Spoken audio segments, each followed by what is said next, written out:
Okey, hai, Assalamualaikum warahmatullahi wabarakatuh. Anda bersama saya, Sir Histrozi dalam e-tuition subjek sejarah. Okey, untuk hari ini, saya akan menerangkan mengenai Perang Dunia Pertama dan ini merupakan video sambungan bahagian kedua, mengenai Perang Dunia Pertama. Okey, siapa nak tengok bahagian pertama, korang boleh tengok video yang sebelum ini, okey. So, saya akan terangkan sekali lagi secara sepintas lalu apa yang kita akan belajar dalam topik Perang Dunia Pertama ini. Okey. So, bila kita bercakap tentang Perang Dunia Pertama, kamu boleh tengok dekat sini. Okey, dan ini adalah peta dunia. Okey, ini adalah peta dunia dan dekat mana berlakunya Perang Dunia ini? Adakah dekat dalam kotak yang saya bulatkan ini? Tidak, ini adalah tanah Melayu ataupun tempat kita, Malaysia. Okey, dan ini yang kotak kedua inilah tempat lokasi berlakunya Perang Dunia Pertama, iaitu di benua Eropah. Untuk pengetahuan kamu semua. Okey. So saya zoomkan lagi dan ini adalah negara-negara yang terlibat dengan Perang Dunia. Nanti saya akan terangkan. Okey. Siapa yang dah tengok video saya yang sebelum ini, kamu dah tahu mana kuasa bersekutu, yang mana kuasa tengah. Lepas ni saya akan terangkan. Okey, dan ini adalah perkara yang paling penting. Kalau kamu ingin belajar mengenai Perang Dunia Pertama, ada 4 perkara penting. Perkara yang pertama adalah kamu kena tahu mengenai punca ataupun faktor berlakunya peperangan tersebut. Saya dah terangkan perkara pertama ini di bahagian yang pertama, di video yang pertama. Yang kedua adalah kamu kena tahu negara-negara yang terlibat dengan Perang Dunia. Negara apa saja yang perang, negara mana saja yang bergaduh antara satu sama lain. Itu semua saya dah terangkan pada bahagian yang pertama.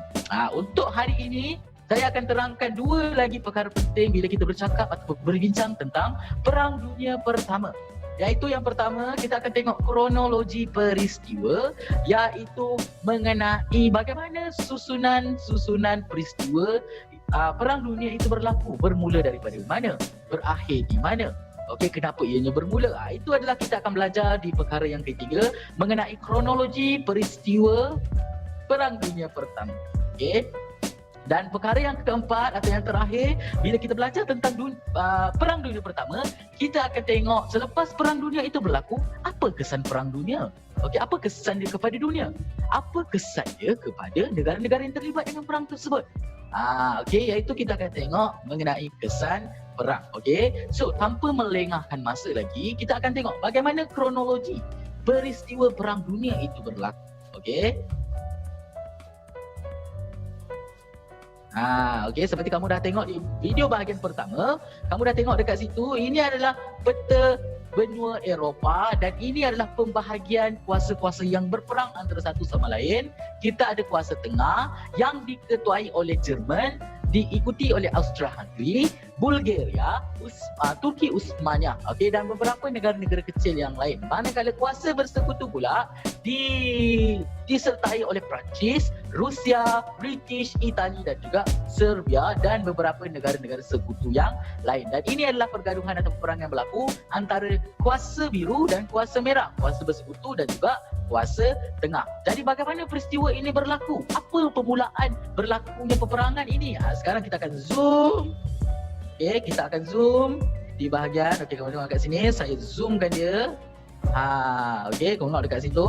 Ianya berlaku di sekitar kawasan ini, iaitu ianya berlaku atau peperangan ini berlaku apabila berlakunya peperangan kecil antara Austria-Hungary dan juga Serbia. Kenapa boleh berlaku peristiwa begini? Apabila berlakunya pembunuhan di satu kawasan. Kalau kamu tengok ikon yang saya letak itu macam orang bunuh tu kan. Itu maksudnya peristiwa pembunuhan berlaku di Sarajevo, Austria-Hungary. Okey, apa yang berlaku dekat Sarajevo ni? Siapa yang kena bunuh? Okey, kenapa beliau dibunuh? Okey, sekarang kita akan tengok. Okey, individu yang dibunuh tersebut adalah putera Austria-Hungary. Okey, putera Austria-Hungary ni atau pewaris tahta kepada kerajaan Austria-Hungary telah dibunuh oleh seorang pengganas daripada Serbia dan putera Austria-Hungary ini bernama Archduke Franz Ferdinand. Ini adalah wajah dia. Siapa yang tak pernah tengok, ini adalah wajah Archduke Franz Ferdinand. Okey, dan beliau ini yang telah dibunuh oleh pengganas Serbia.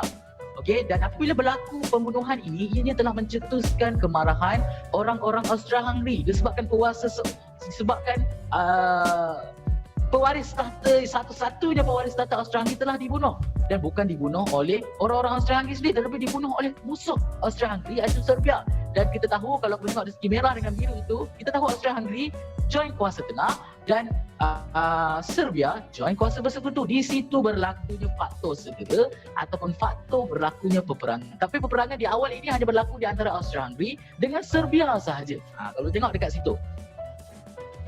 Dan ini adalah bagaimana kronologi peristiwa daripada peristiwa pembunuhan tadi sehinggalah pengakhiran perang. Okey, kita tahu Austria-Hungaria dia berperang dengan Serbia, dan apabila Austria-Hungaria berperang dengan Serbia dan kita tahu Austria-Hungaria ini bersekutu ataupun berpakat dengan Jerman dalam kuasa tengah. Jadi sudah semestinya Jerman akan menyokong Austria-Hungaria untuk menyerang Serbia. Dan apabila benda ini berlaku, dah ada dua kuasa berlawan dengan satu kuasa. Jadi tidak adil sebab Serbia kecil dibantu oleh Austria-Hungaria yang besar dan Jerman yang lebih besar. Di situlah di mana Rusia yang merupakan ahli dalam kuasa bersekutu mula memberi bantuan kepada Serbia. Jadi dah dua lawan dua dekat situ. Okay, so bila dah berlaku peristiwa yang kedua ini, pergi pula kepada peristiwa yang ketiga. Bila Rusia dah join perang, dah membantu Serbia, sudah semestinya Rusia juga telah menjadi musuh kepada Jerman. Okey, jadi Jerman telah mengisytiharkan perang kepada Rusia. Okey, disebabkan Rusia telah mencampuri urusan mereka dengan Serbia. Okey, selepas itu apa yang berlaku? Masuk pula Perancis. Perancis ni merupakan kuasa bersekutu. Dia pun nak menolong Rusia dengan Serbia. Jadi dia pun telah join perang dunia dan di situ Jerman pula mengisytiharkan perang dengan Perancis. Nampak tak? Jerman ni dia tak boleh orang kata urusan dia.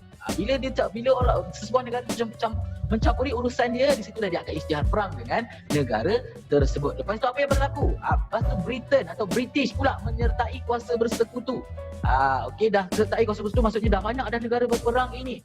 Okey, lepas tu Turki Uthmaniyah pula. Okey, dia tengok kuasa tengah tak ada geng, dia pun join kuasa tengah. Nampak tak? Dah ada beberapa negara join pakatan kuasa bersekutu dengan kuasa tengah. Okey, dan pada ketika inilah Itali telah keluar daripada kuasa tengah. Yang awalnya dia join kuasa tengah, tapi dia telah keluar kuasa tengah dan dia join kuasa bersekutu. Nampak tak? Saya letak Itali warna biru sebab dia dah berpaling tanah, keluar dan join atau sertai kuasa bersekutu. Dan beginilah peperangan berlaku antara beberapa negara dan beberapa negara-negara kecil lain. Okey, dan peperangan ini berlaku selama 4 tahun. Daripada tahun 1914 sampai 1918. Okey, perang. Okey, dah banyak kematian, dah banyak kemusnahan berlaku, dah banyak kerugian berlaku. Akhirnya peperangan tamat di mana kuasa tengah kalah di tangan kuasa bersekutu. Okey, kau tengok dekat situ So daripada dua kuasa ni, okey, kita dapat lihat bahawa kuasa tengah telah kalah. Okey, ataupun kita Western. Okey, telah kalah di tangan kuasa bersekutu. Okey, kuasa bersekutu dah menang. Okey, nampak tak? Okey, so peperangan ini berlaku selama 4 tahun dan dimenangi oleh kuasa bersekutu iaitu Perancis, Rusia, British, Serbia dan juga Itali. Okey, kau boleh tengok dekat situ itu adalah bagaimana kronologi peperangan berlaku. Okey, sekarang kita akan tengok daripada kronologi peristiwa bila perang dah tamat selama 4 tahun ni. Apa yang berlaku selepas itu? Apa kesan dia kepada dunia? Apa kesan dia kepada negara-negara yang berperang? Sekarang kita akan tengok kesan perang.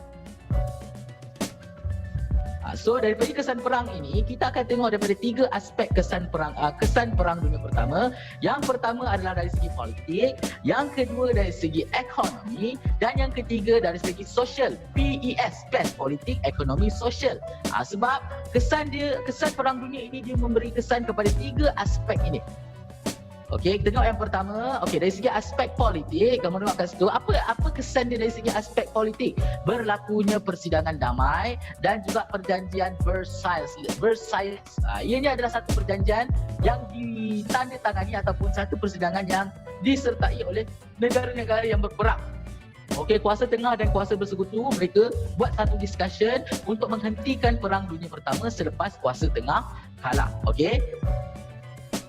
Di sinilah di mana syarat-syarat perjanjian Versailles ini telah dikeluarkan, di mana semua kerugian, semua kesalahan-kesalahan ini ditujukan kepada Jerman. Kenapa Jerman yang kena tanggung semua kesalahan tersebut? Sebabkan yang pertama, kuasa tengah telah kalah kepada kuasa bersekutu, jadi kuasa tengah yang kena tanggung semua kerugian. Dan yang kedua, kenapa Jerman? Kenapa tidak kuasa-kuasa tengah yang lain? Disebabkan antara Jerman, antara Turki Uthmaniyah, antara Austria-Hungary, Jerman merupakan ketua, kita panggil taikor kepada kuasa tengah. Jadi semua Jerman yang kena tanggung. Sebab kalau kamu tengok daripada kronologi peristiwa sebelum ini, kamu dapat lihat Jerman yang selalu mengisytiharkan perang. Jerman yang selalu memulakan peperangan. Jadi di akhir perjanjian Versailles ini, Jerman yang kena menanggung semua kerugian perang. Itu yang pertama. Yang kedua, Jerman perlu serahkan beberapa wilayah dia kepada kuasa bersekutu. Okey, dan yang ketiga, geng dia iaitu Austria-Hungary terpaksa dipecahkan. Okey, maksudnya Austria-Hungary ini telah dipecahkan, telah dimusnahkan, dan wilayah-wilayah di Austria-Hungary ini telah diwujudkan negara-negara yang baru. Kamu tengok dekat situ Itu sebab yang pertama. Okey, kesan yang kedua, Maharaja Jerman digulingkan. Nampak tak? Masih lagi Jerman yang terpaksa menanggung. Okey, pemerintahan Jerman yang dikuasai oleh Maharaja Jerman pada ketika itu telah digulingkan. Dan apa yang terjadi selepas itu, sistem beraja di Jerman telah dihapuskan, ditukar kepada sistem republik. Okey, sistem yang menggunakan sistem pemerintahan demokrasi. Okey, itu yang kedua. Okey, yang ketiga, dari segi politik, munculnya negara-negara baru. Kenapa boleh muncul negara-negara baru? Disebabkan apabila kuasa tengah telah kalah, Jerman perlu memberi sedikit wilayah-wilayahnya kepada kuasa bersekutu untuk diwujudkan negara baru, dan Austria-Hungary telah dimusnahkan dan wilayah-wilayah di Austria-Hungary ini diwujudkan negara-negara baru. Apa contoh negara-negara baru yang wujud selepas Perang Dunia Pertama? Sekarang saya akan tunjukkan. Kalau kat situ, ini adalah semasa Perang Dunia Pertama. Kita tahu ada Jerman, ada Austria-Hungary. Ini adalah bagaimana bentuk peta dunia sebelum dan semasa Perang Dunia Pertama. Jadi selepas berlakunya Perang Dunia Pertama, wujudnya negara-negara baru. Seperti negara apa? Sekarang kita akan tengok. Seperti negara Poland, kita ada negara Czech, Republik Czech, kita ada Slovakia, kita ada Austria. Austria saja, bukan Austria-Hungary. Austria saja. Kita ada Hungary, Austria negara lain, Hungary negara lain.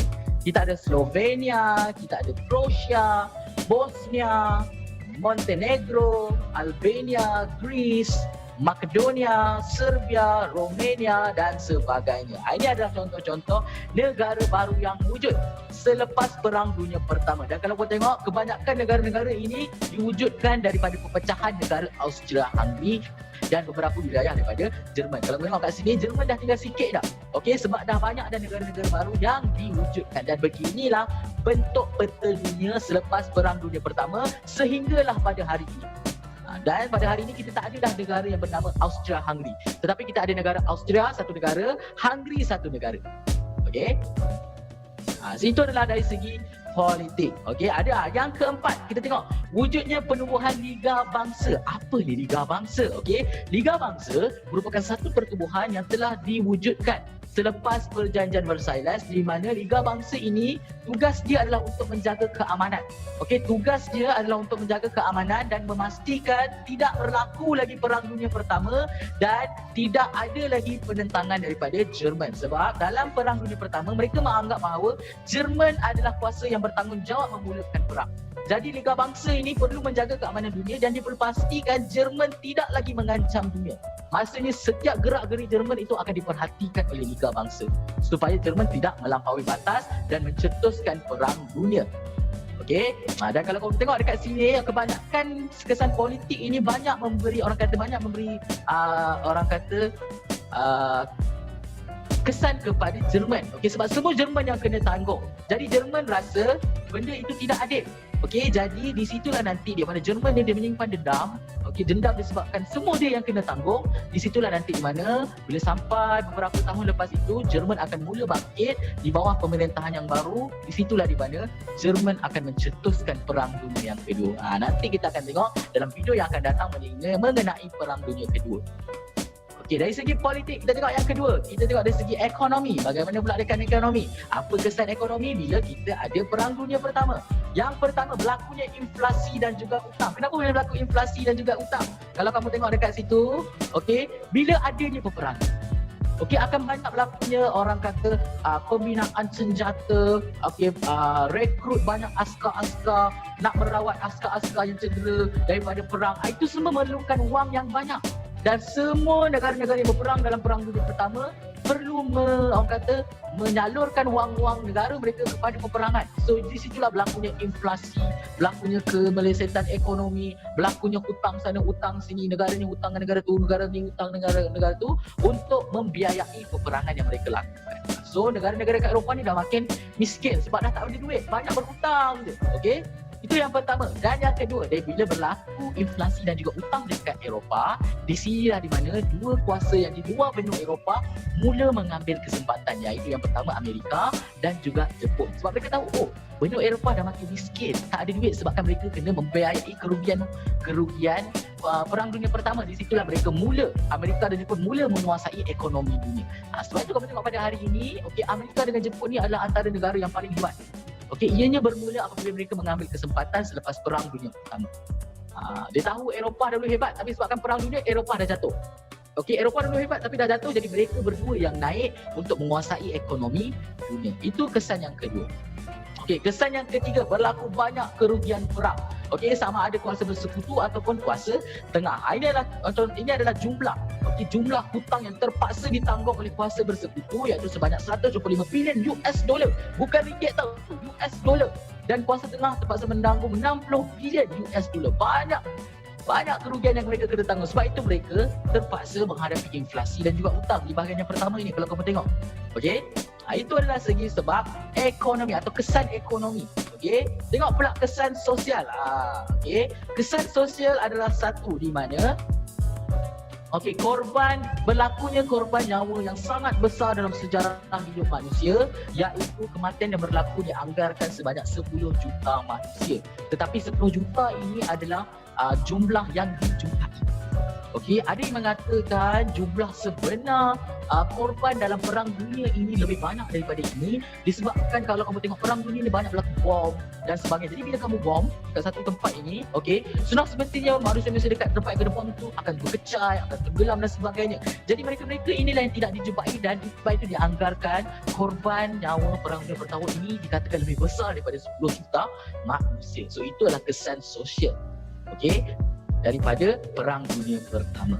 Dapat dekat situ ya. So itu adalah empat perkara penting kalau kamu ingin belajar mengenai Perang Dunia Pertama. Dan nanti kamu akan tengok daripada Perang Dunia Pertama ini dia akan mencetuskan Perang Dunia Kedua, dan ia akan dicetuskan oleh Jerman. Disebab apa Jerman? Sebabkan Jerman ini berdendam. Berdendam dengan kuasa bersekutu, disebabkan semua kesalahan dijatuhkan kepada dia, di mana dia nanti akan bangkit untuk mencetuskan Perang Dunia Kedua disebabkan dendam kesumat yang disimpan oleh Jerman. Di situ nanti kamu tengok akan wujudnya individu yang bernama Henry Geli. Bukan Henry Geli, Hitler, maafkan saya, Hitler. Hitler. Siapa itu Hitler? Nanti saya akan terangkan pada video yang seterusnya nanti. So sampai di situ saja. Sampai di situ saja video saya pada hari ini. Jangan lupa untuk lihat video-video saya yang lain di e-tuition subjek sejarah. Jangan lupa nama saya Sir Histrozi. Bye.